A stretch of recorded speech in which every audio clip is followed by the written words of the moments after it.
بسم الله الرحمن الرحيم والشمس وضحاها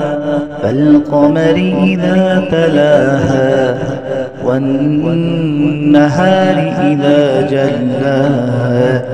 والليل إذا يغشاها والسماء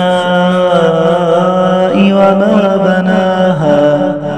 والأرض وما طحاها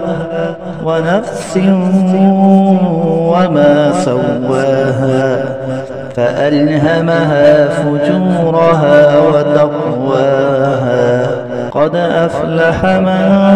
زكاها وقد خاب من دساها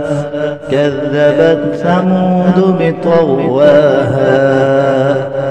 إذ انبعث أشقاها فقال لهم رسول الله ناقة الله وسقياها فكذبوه فعقروها فدمدم عليهم ربهم بذنبهم فسواها ولا يخاف عقباها